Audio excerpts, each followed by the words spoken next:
Good evening. My name is Site Director McCallahan, and today I'm going to be reading an SCP document for all of you. Today we'll be looking at SCP-6601. Object Class Euclid. Let's begin. Special Containment Procedures.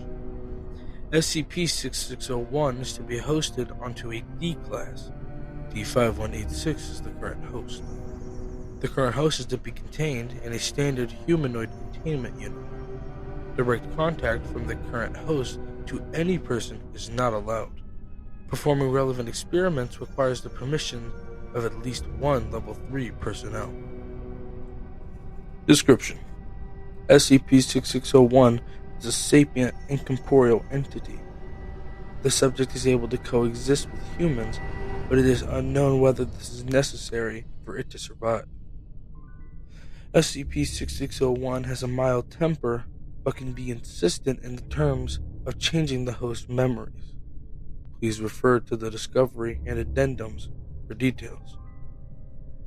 Discovery: SCP Foundation Abnormal Events Report. Reported by Dr. Lee. Position of reporter, researcher. Urgency, high. Was previously low. Details. I am always proud of my eidetic memory, but one day I found out that they were false. Combined with my work experience in the Foundation, I can't help but worry that this is an abnormal effect.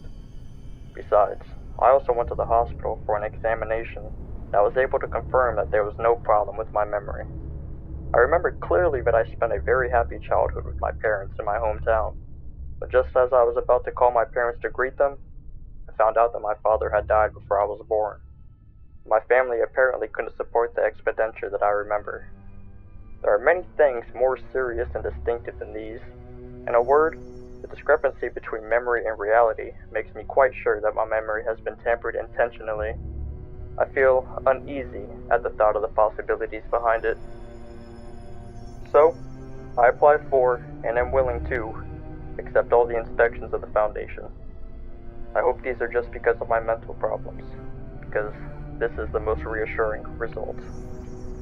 Date: 05/13/2021. Status: accepted. Note: The urgency has been changed to high. Dr. George, 05/22/2021. Upon further examination, SCP-6601 was discovered using Dr. Lee as a host.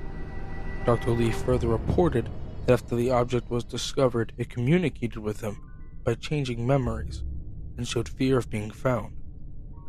After Dr. Lee tried to communicate with it in the way of reminiscence, SCP-6601 expressed its willingness to be interviewed by the Foundation. Addendum 6601-A. Interview results. Forward.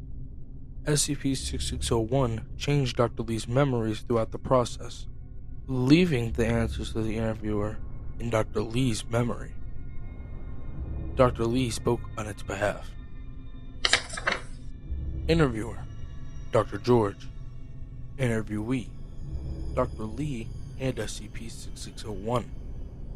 Information: SCP-6601 claimed that it has no malice. SCP-6601 can be transferred through the host's physical contact with other human beings. SCP-6601 claimed that the only effect it has on the host is to change the memories. SCP-6601 claimed to be able to host onto all mammals, but favors humans. SCP-6601 claimed to change Dr. Lee's memories to give him a happy childhood. In the interview, Dr. George expressed doubts about the above statements. It is unknown whether SCP-6601 has any relatives. SCP-661 began not to respond. It is unknown how many humans SCP-6601 has hosted before. Afterward, after further communication failed, SCP-6601 was forced to transfer from Dr. Lee to to D5186 under the threat of executing Dr. Lee. Note: Some incorporeal entities that can change humans' memories are wandering around the world. What does it mean? A person's spirit is entirely constructed from memories. As long as it's willing, it can subvert many things. I propose to change the object to refer to its entire ethnic group and reclassify it as killer, and then take prompt action. After all, how can I make sure that it's not disguising? How can I make sure it has no malicious relatives? Dr. George. Addendum 6601B. Researcher notes. It left such a piece of paper on a desk in my memory before it left me. Every word on it is very clear and printed in my mind. I have transcribed the original text here for reference. Please keep it. The letter reads as follows. I'm sorry for the trouble I've caused. I'll start by answering the questions I wasn't able to answer because I was too scared. I don't know if I have any relative. I've never met any. As for this body, it is my 25,843rd home. In fact, I can stay in my first home with peace of mind until our death, and then look for opportunities to move safely to the next place. But as you already know, I live in human memory, and I am affected by those memories. Her childhood was miserable. She has never enjoyed the love of her family, and there is also unreasonable, at least I think so, discrimination and ridicule, fear, uneasiness, melancholy, inferiority, all of these shrouded in her whole childhood. These directly affected her present moment. No one saw how she felt on the inside. No one.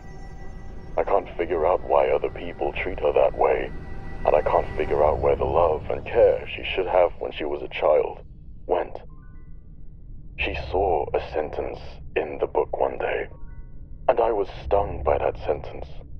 A lucky person's lifetime is cured by childhood, while an unlucky person's lifetime is spent curing childhood.